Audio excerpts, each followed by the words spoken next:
Bismillahirrahmanirrahim. Alhamdulillahi rabbil alamin, wassalatu wassalamu ala rasulihil amin, nabiyyina Muhammad ibn Abdullah wa ala alihi wa sahbihi wa man walah, amma ba'd.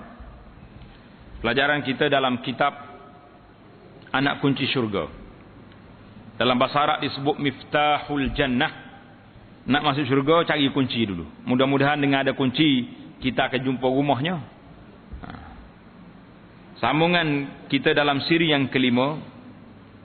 Perbincangan kita yang lepas, kita telah bincang tentang perbezaan di antara majoriti ulama, jumhur ulama yang mentarifkan iman itu 3 komponen. Kata dengan lidah, tasdik dengan hati, dan beramal dengan anggota. Imam Abu Hanifah meletakkan 2 saja, kata dengan lidah, tasdik dengan hati. Amal dengan anggota itu adalah merupakan samaratul iman, kesan daripada beriman, marilah amal. Jadi sambungan kita lagi, iaitulah orang martabat manusia yang hampir kepada Allah siapa. Kita nak kenal pada kali ini, siapakah orang yang hampir dengan Allah. Adakah pembesar-pembesar, orang yang ada gelaran seri-seri baru dekat dengan Tuhan? Kita yang duduk kampung-kampung ni tak ada. Ni dia. Dan yang lebih mulia sekalian mereka yang beriman itu. Skopnya dalam kategori orang beriman. Kalau orang tak beriman, itu di luar kawasan. Sama-sama orang beriman ini, siapakah orang yang mulia? Akram, orang yang sangat mulia. Siapa? Iaitu yang lebih menjauhkan akan larangan Allah. Larangan Allah, orang ni sangat jauh dengan dia. Tahu larang, stop, tak pergi buat. Itu dia panggil orang yang paling dekat dengan Allah. Dan orang yang banyak mengerjakan ketaatan kepada Allah. Orang yang banyak taat, inilah orang yang dekat dengan Allah. Kita nak jadi orang dekat kan nak jadi orang jauh? Mestilah nak jadi orang dekat, buat apa nak jauh? Kerana firman Allah Ta'ala, ini dalil. Kalau kita tanya, awak kata orang yang dekat dengan Allah Ta'ala ni siapa? Orang yang banyak beramal ibadat. Mana dalilnya? Dalilnya firman Allah Ta'ala, Ya ayyuhan nasu inna khalaqnakum min zakarin wa unsa wa ja'alnakum syu'uban wa qabaila lita'arafu inna akramakum 'indallahi atqakum innallaha alimun khabir. Allah Ta'ala beritahu kepada kita, wahai manusia, aku jadikan kamu dari kalangan laki-laki dan perempuan. Kami jadikan kamu syu'ub, ada berpuak-puak, ada kabilah-kabilah. Tujuannya li ta'arafu, supaya kamu kenal mengenali sama-sama kamu. Barulah sampai kepada ayat kita ni, inna akramakum indallahi atqakum. Artinya bahawa yang lebih mulia di kalangan kamu di sisi Allah Ta'ala itu siapa? Orang yang takut ia akan Allah. Orang yang banyak takwa, takut pada Allah, inilah orang yang paling mulia. Inilah orang yang paling mulia di sisi Allah. Kena dah kita siapa orang paling mulia? Orang yang bertakwa. Orang yang tak bertakwa, tak usah tunjuk ke debel.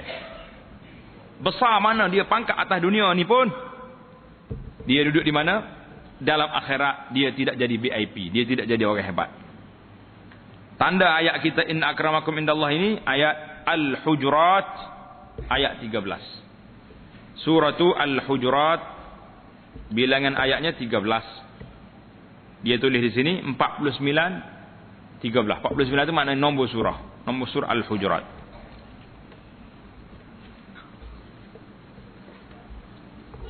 Dan bahawa sekalian orang yang beriman itu. Ini perkara yang lain pula. Yang tadi kita nak tengok, orang yang paling rapat dengan Allah, orang yang banyak bertakwa. Dari kalangan orang yang beriman itu juga, iaitulah semua orang yang beriman itu adalah kekasih Allah. Allah Ta'ala kasih kepada orang yang beriman sebagaimana Allah Ta'ala itu kekasih bagi mereka itu. orang tu sendiri kasih kepada Allah, Allah kasih kepada dia. Tapi kalau orang yang tak beriman, orang ni tidak kasih kepada Allah kerana tu dia tidak beriman. Mana boleh mungkin orang tak beriman kasih kepada Allah? Mungkin ke tak? Tak mungkin. Dia Allah pun dia tak percaya, apa lagi? Dalilnya Allah Ta'ala kasih kepada Allah, mereka juga kasih kepada Allah. Ayat ini, ala inna awliya Allahi la khawfun alaihim wa la hum yahzanun allazina amanu wa kanu yattaqun. Tengok dia tulis surah nombor 10 atas. 10 itu maknanya surah Yunus. 10 surah Yunus ayat 62 63.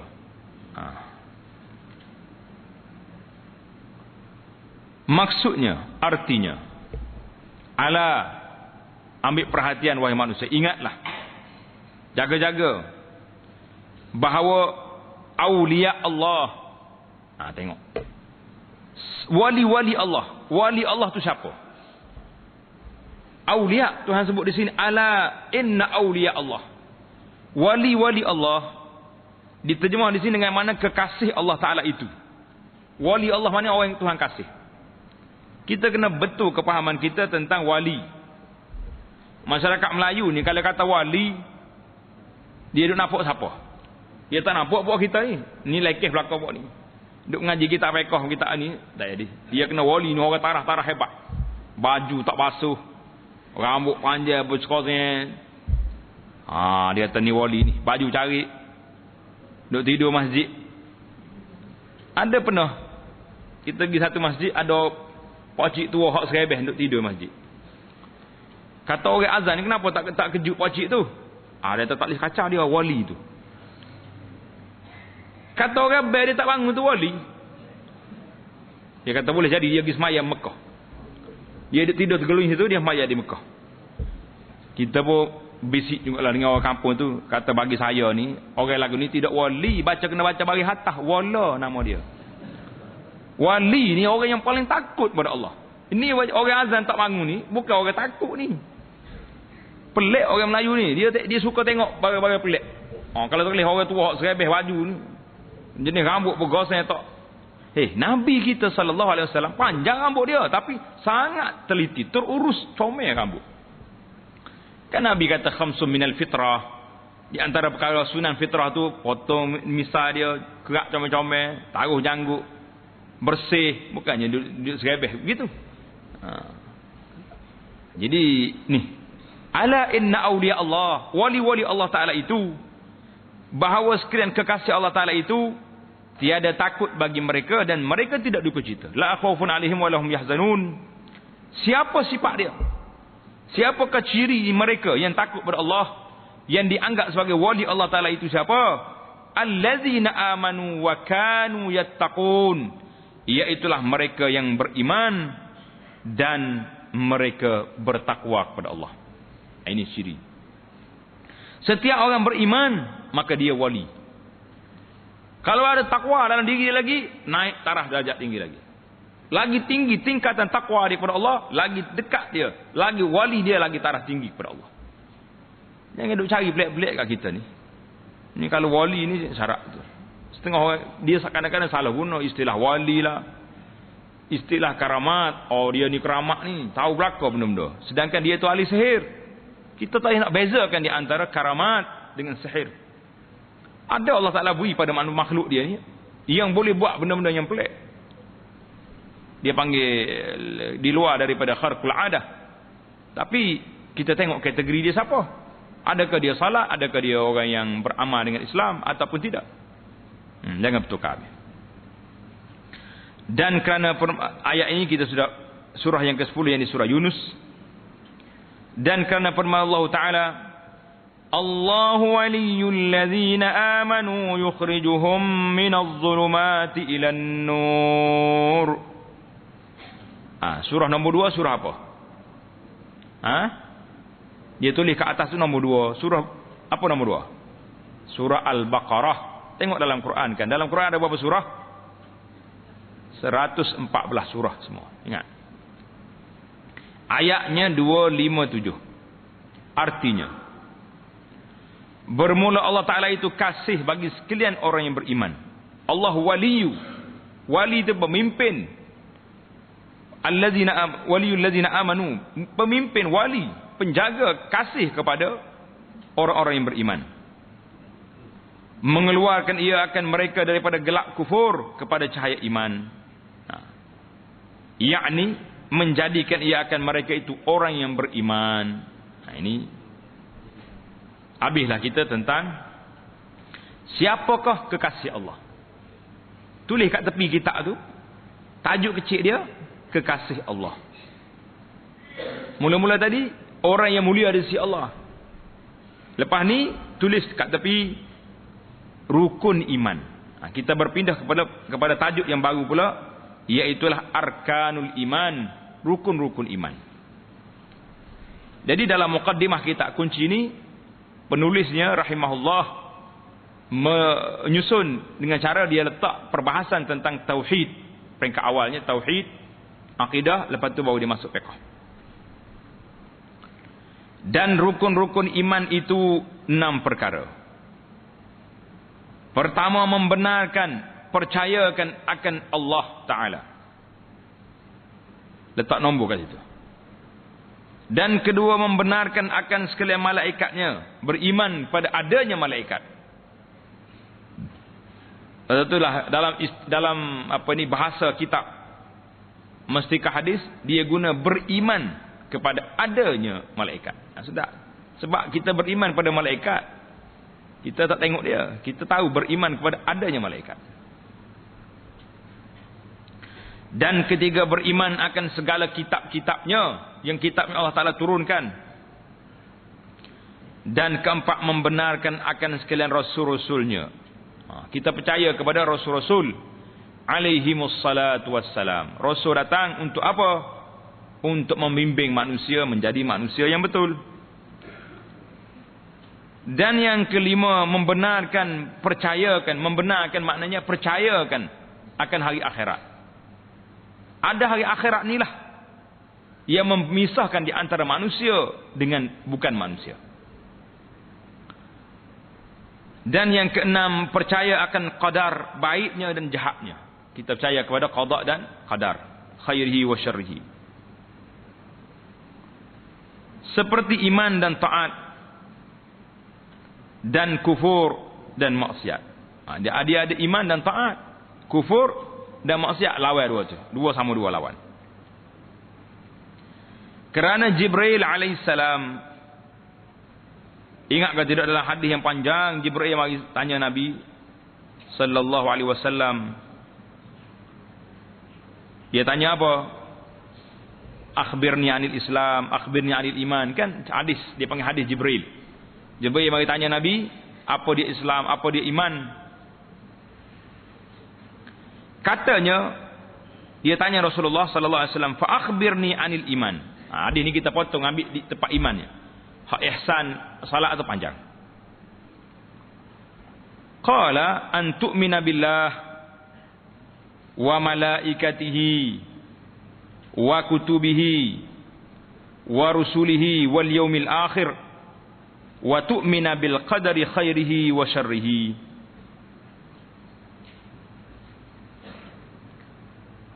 Artinya, Jibril kata, ya Muhammad, ceritakan, khabarkan kepada saya tentang iman. Iman tu apa? Jadi jawab Nabi sallallahu alaihi wasallam bahawa engkau percaya dengan Allah, beriman dengan Allah, dan sekalian malaikatnya, dan sekalian kitab-kitabnya, dan semua sekalian makna semua pesuruhnya, rasul-rasulnya, dan hari kemudian, hari akhirat. Dan engkau percaya akan qadar baiknya dan jahatnya. Meriwayatkan hadis ini oleh Imam Muslim. Salah kita, Syekh kita ni telah bawa di mana ke hadis ni. Hadis ini hadis Muslim yang panjang daripada Sayyidina Umar ibn al-Khattab radhiyallahu ta'ala anhu.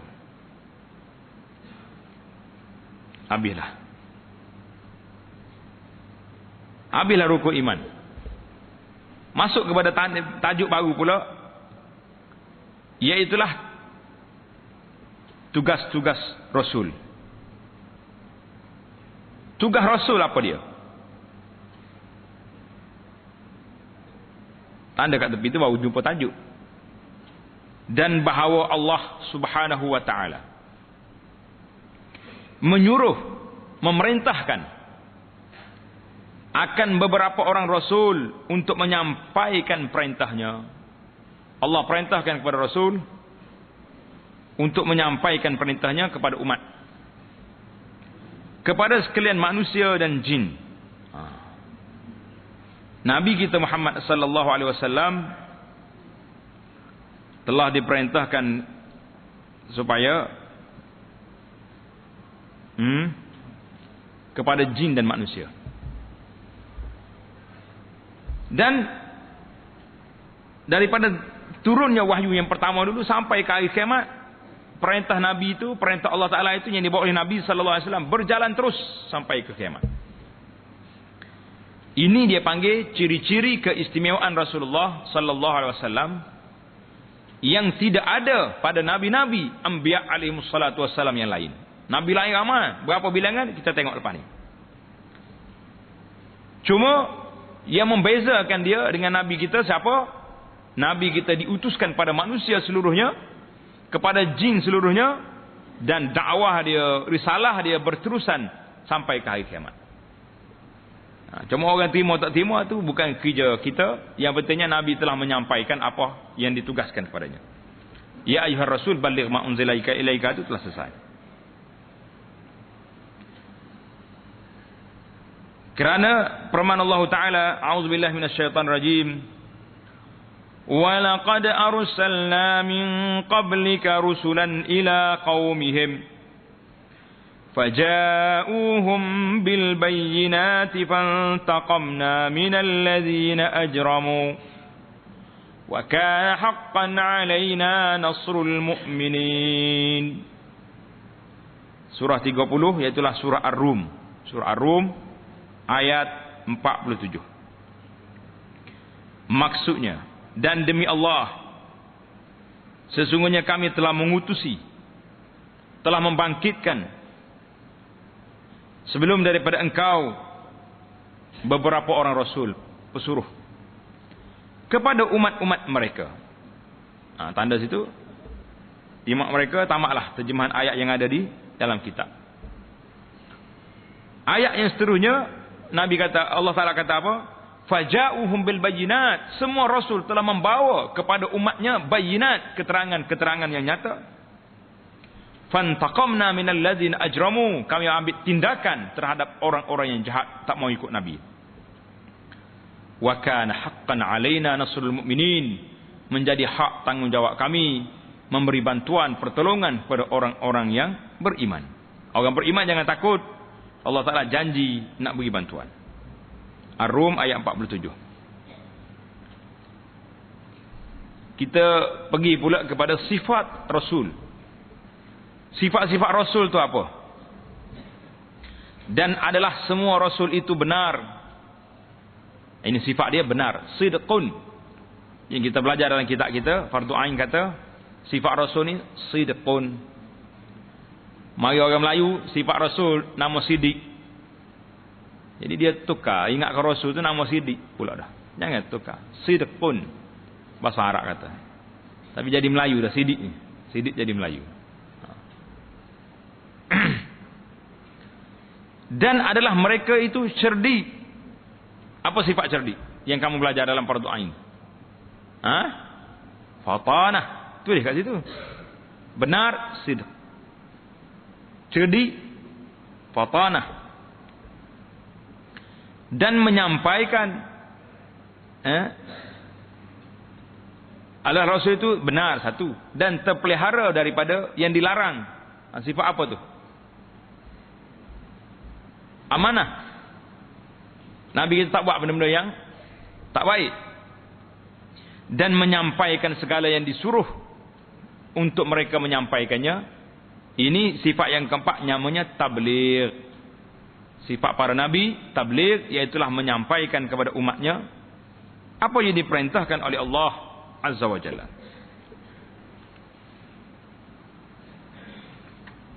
Dan bahawa Nabi Muhammad sallallahu alaihi wasallam itu anak Abdullah. Dia terjemah. Kita kata bin Abdullah. Bin tu makna anak. Tapi kalau terjemah macam ni di Malaysia, bahaya. Bahaya tak bahaya? Kalau kita kata Sulaiman anak Muhammad, orang keliru selalu di Malaysia ni. Dia kata nama Islam, tapi pasal apa guna nama anak? Sebab anak ni di Malaysia diguna pakai oleh siapa? Oleh orang India. Orang lain bukan Islam semua guna anak belaka. Jangan dia salah guna. Tapi anak di sini dia terjemah pada perkataan bin.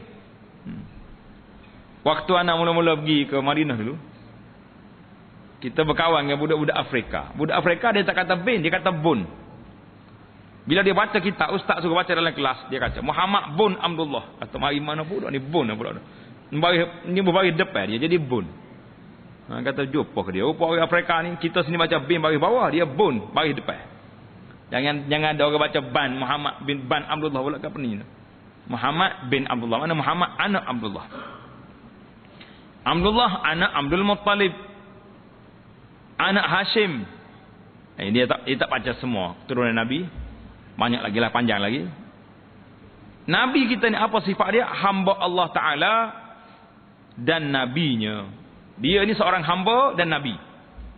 Ini mazhab kita, pegangan Ahlus Sunnah wal Jamaah, dia panggil mazhab al-wasatiyah, mazhab yang pertengahan, yang sederhana. Kita tak kata sebagaimana Nasara kata kepada Nabi Isa alaihissalam ibnullah, anak Tuhan. Tak, kita kata Muhammad Abdullah wa rasuluhu, hamba Allah dan dia utusan Allah. Ini golongan yang sederhana. Dan rasulnya yang pilihan, an-nabiyyu al-mukhtar, nabi yang pilihan, rasul pilihan. Dan adalah ia kesudahan. Apa makna kesudahan? Nabi kita ini sallallahu alaihi wasallam adalah merupakan yang terakhir daripada semua nabi-nabi dan rasul-rasul alaihi wassalatu wassalam. Maka tidak ada nabi dan rasul yang baru dijadikan kemudian daripadanya. Kalau ada lagi orang mengaku jadi nabi lepas pada nabi kita sallallahu alaihi wasallam, kita boleh sembelih lalu dia ambil. Sembelih pun tak boleh makan. Capak ke laut. Kafir orang jadi mengaku jadi nabi ni, apa benda cerita lagi?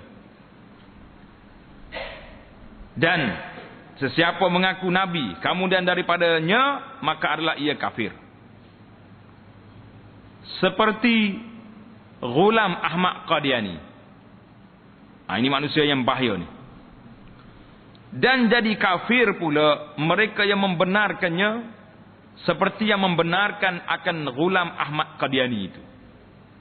Ini tanda betul-betul ni. Ghulam Ahmad Qadiani ni, dia panggil pengikut-pengikut Pokok Ahmadiyah ni, Pokok Qadiani ni banyak menyusup ni. Dia berasal dia daripada India. Ini kena kenal. Tulis itu, ini Qadiani. Qadiani ni mari daripada mana? Dia ni zahir dia di akhir kurun yang ke-19 miladi. Di Qadian, nama tempat Qadian, iaitulah sebuah kampung di Punjab, India. Punjab India ni kampung dia. Dia ni mendapat didikan dan asuhan riayah di bawah pengawasan puak-puak Inggris di India. Ini Inggris ni, penjajah ni bila dia masuk India, dia hapuskan semua sistem-sistem yang ada tu. Raja-raja dia hilang.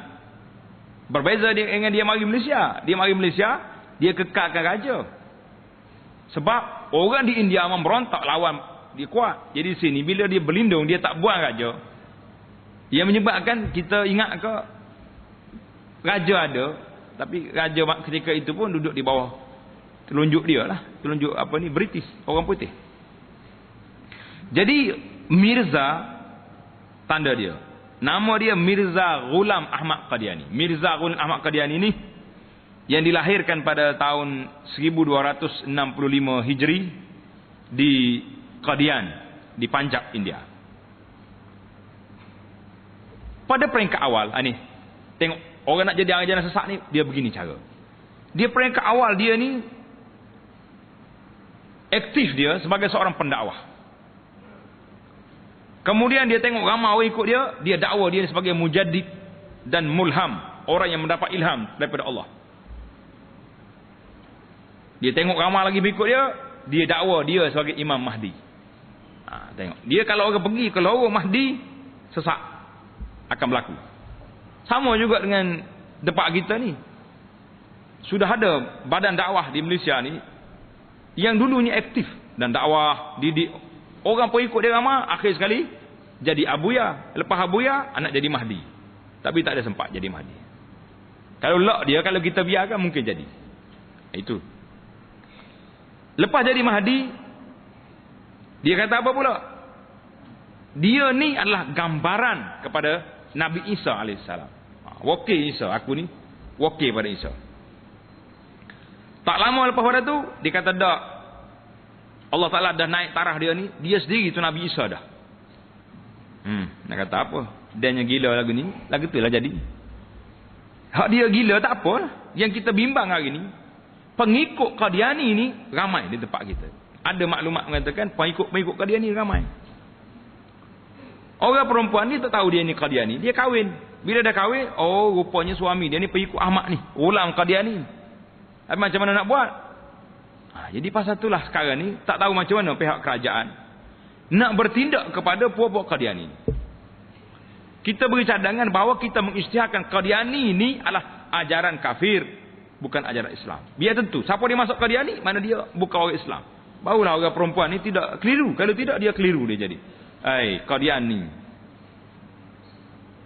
pengikut Ghulam Ahmad, jadi bunyi nama Islam, jadi kena hak jahil pula, tak faham masalah, jadi tak apa. Jadi isu ni bukan isu kecil-kecil, isu ajaran sesat ni.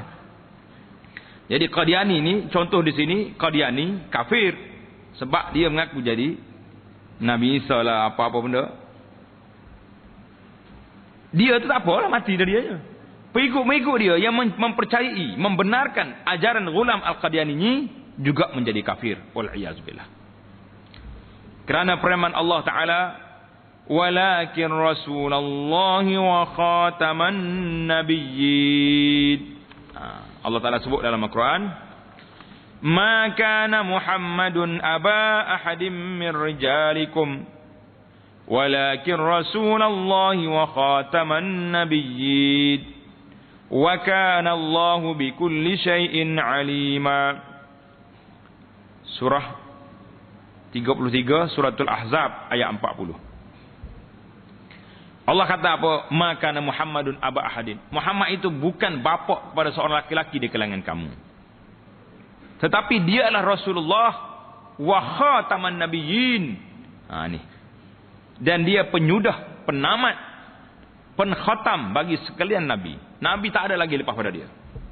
Jadi kalau ada orang kata dia nabi lagi, confirm 200% orang ni kafir, otaknya sewil, yang begitu lah panggil. Sewil orang panggil.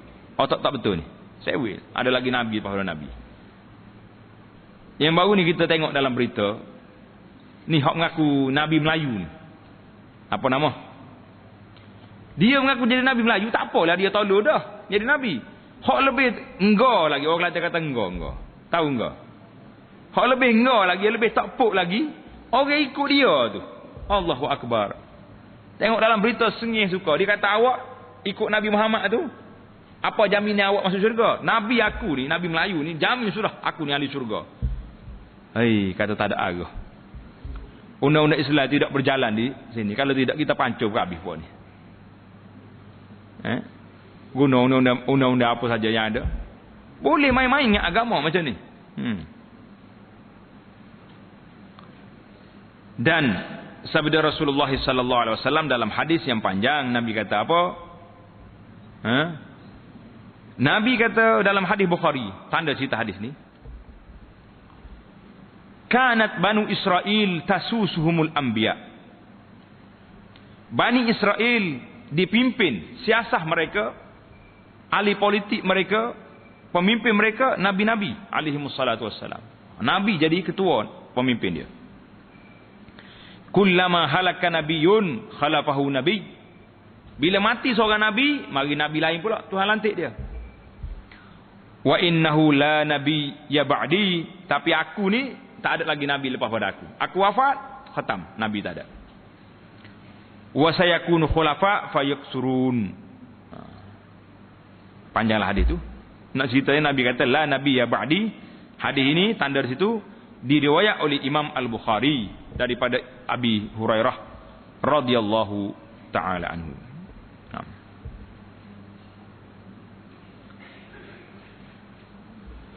Tajuk yang seterusnya, bilangan nabi-nabi dan rasul-rasul alaihi wassalatu wassalam. Kita tengok bilangan nabi berapa orang, bilangan rasul berapa orang. Dan tiada mengetahui akan bilangan nabi-nabi dan rasul-rasul itu. Kita tak tahu bilangan tepat berapa. Kerana firman Allah Ta'ala, minhum man qasasna alaik wa minhum man lam naqsushum alaik. Ayat dia lagi, wa laqad arsalna rusulan min qablika minhum man qasasna alaika wa minhum man lam naqsus alaik. Surah 40, yakni surah Ghafir. Surah Ghafir ayat 78. Artinya kami utuskan rasul-rasul sebelum daripada engkau ya Muhammad sallallahu alaihi wasallam. Setengah daripada rasul itu kami ceritakan padamu. Kami cerita pada engkau ya Muhammad. Ini Musa, Isa, Daud, Zulkifli, Harun. Jadi cerita. Dan sebahagian daripada mereka kami tidak ceritakan pada engkau. Sebahagian daripada rasul kami tak bagi tahu padamu. Ini menunjukkan bahawa Syekh kita ni memilih pandangan rasul-rasul alaihi wassalatu wassalam itu tidak diketahui bilangannya. Oh, kenapa? Sebabnya, dia ada sebab.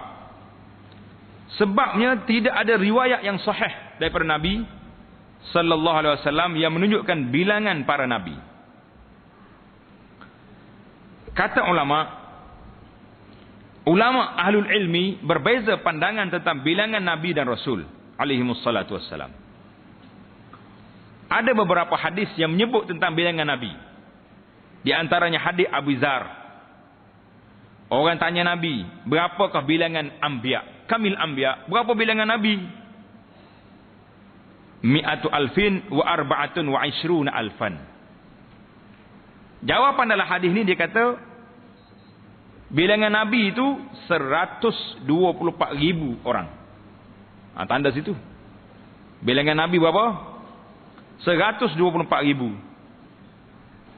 Abu Dzar tanya lagi, kami rasul, ar-rusul minhum. Berapa orang rasul? Rasul berapa orang? Nabi 124,000, rasul berapa? Qala 300 wa 13 jammun ghafir. 313 orang. Hadis ini diriwayat oleh Imam Ibn Hibban. Kata di muhaqqiq, dhaifun jiddan. Hadis ini terlalu lemah dari sudut sanadnya. Karena itulah Ibnul Jauzi mengatakan hadis ini maudhu'. Siapa begitu sekali lah. Ibnu Katsir kata Syekh Arnaud dalam tahqiq Ibn Hibban, dia kata isnaduhu dhaifun jiddan. Jadi kesimpulannya kita boleh katakan bahawa hadis-hadis yang menyebut tentang bilangan para nabi 112,000 itu lemah, tidak kuat. Itu yang jadi perselisihan pandangan itu.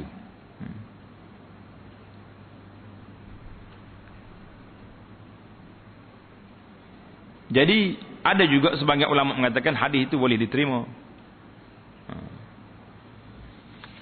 Baik, bilangan rasul berapa? Bilangan rasul pula ada riwayat tadi 313 orang. Ada riwayat yang mengatakan 315 orang. Tapi ramai ulama mengatakan ini juga tidak sabit daripada Nabi sallallahu alaihi wasallam. Ada setengah ulama mutaakhir ini mengatakan hadis yang menyebut tentang bilangan itu hasan. Hasanaha ba'dul ulama. Jadi kata hadis hasan. Jadi memandangkan benda ni tentang benda gaib. Ada ulama yang mengatakan hasan dan ada ulama yang mengatakan dhaifun jiddan, tidak sabit. Jadi kalau kita kata bilangan sebanyak sani pun tidaklah menjadi masalah. Kita kata 124,000. Rasulnya 313, ada setengah riwayat 315 orang. Tapi kalau kita ambil pandangan yang disebut dalam kitab kita ini, kita tak tahu bilangannya berapa. Sebab apa? Berdasar kepada zahir ayat Quran, minhum man qasasnahum alaika, minhum man qasasna alaika, wa minhum man lam naqsushum alaika, wa minhum man lam naqsus alaika. Minhum man qasasna alaika, wa minhum man lam naqsus. Ada nabi yang kami cerita, ada nabi yang kami tak cerita. Jadi saya pilih pandangan bahawa kita tak tahu apa bilangan, kerana tidak ada hadis yang kuat yang menyebut tentang perkara ini. Apa hikmahnya? Kadang-kadang kita nak tanya juga hikmah. Mengapa tidak mari riwayat yang sabit tentang bilangan para anbiya alaihi wassalatu wassalam itu?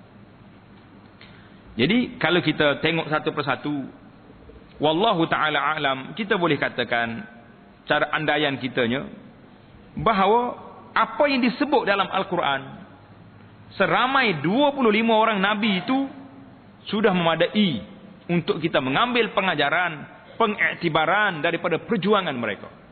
Nabi Nuh 950 tahun berdakwah, Nabi Musa berlawan dengan Fir'aun, Ibrahim berlawan dengan Numruz, Nabi Saleh, Nabi berapa lagi 25 orang Nabi dalam Quran ini, semuanya sudah ada sejarah-sejarah yang memadai untuk kita belajar. Tak payah kita bongkar sampai 124,000 Nabi.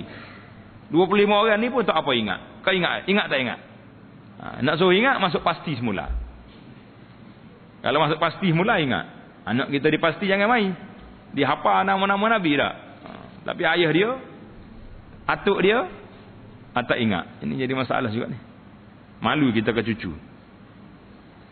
Dan bahawa Nabi-Nabi yang wajib kita beriman dengan tafsil. Hak wajib kita beriman dengan tafsil para Nabi alaihi wassalatu wassalam itu siapa? 25. Ni kita kena ingat seorang-seorang. Iaitulah Adam, Idris, Hud, Saleh, Shu'aib, Zulkifli, Ibrahim, Ishaq, Yaqub, Nuh, Daud, Sulaiman, Ayub, Yusuf, Musa, Harun, Zakaria, Yahya, Isa, Ilyas, Ismail, Ilyasa, Yunus, Lut dan Muhammad sallallahu alaihi wasallam. Jadi Imam Ibn Katsir telah kumpulkan dalam ayat Al-Quran itu 25 orang telah keluar nama Nabi yang disebut dalam Al-Quran. Jadi cukup dah kalau kita ingat ni pun. Dan yang lain daripada 25 ini wajib atas kita beriman dengan mereka itu dengan ijmal. Tanda situ ijmal secara umum saja. Secara umum. Kita tahu ada Nabi, ada berapa orang dalam hadis ini kata 124,000. Rasulnya 313 atau 315. Dan bahawa kita i'tikadkan akan ada bagi Allah Ta'ala beberapa ramai lagi daripada Nabi-Nabi dan Rasul-Rasul alaihi wassalatu wassalam, bukan setakat 25 orang sahaja.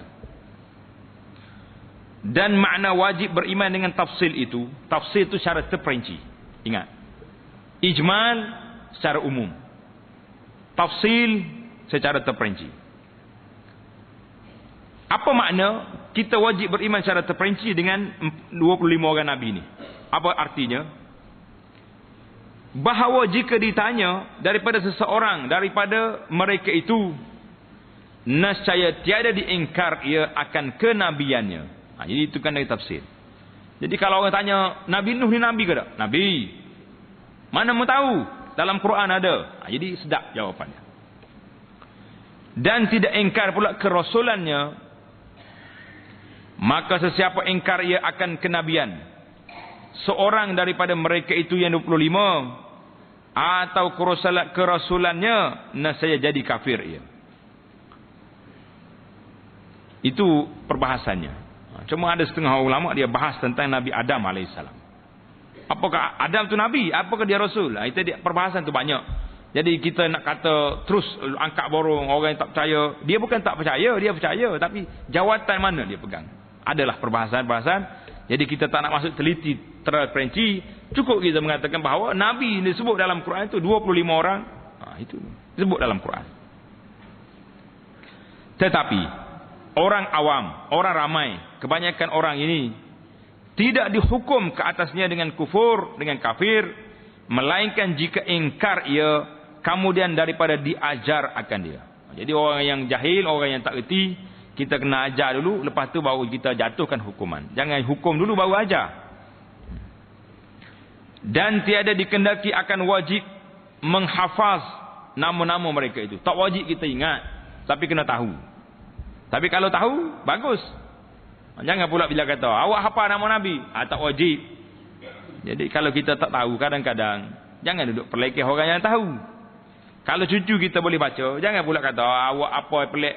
Tak wajib belajar tu. Sama juga hari ni, orang kita ni dia mudah tak mengaku kalah. Bila dia kalah, ada seorang cerita, dia baca Quran tak betul, salah. Bila orang tegur dia baca Quran, orang suruh dia betul ayat baca Quran tu. Dia pergi cari fatwa ulama dalam dunia ni yang mengatakan mengaji tajwid tak wajib. Kata tak, saya tak kisah awak belajar tajwid ke tak belajar tajwid, tapi aku nak makhraj biar betul. Tak wajib baca tajwid. Kata tak usah belajar tajwid. Dia baca Quran sudah. Jadi dia orang panggil tak nak mengaku kalah. Baca Quran tak betul yang tak bukan, bila orang sebut tentang makhraj, dia kata ni tak wajib belajar tajwid. Macam-macam dunia hari ni, macam itulah keadaannya. Tak usah mengaku tak pandai.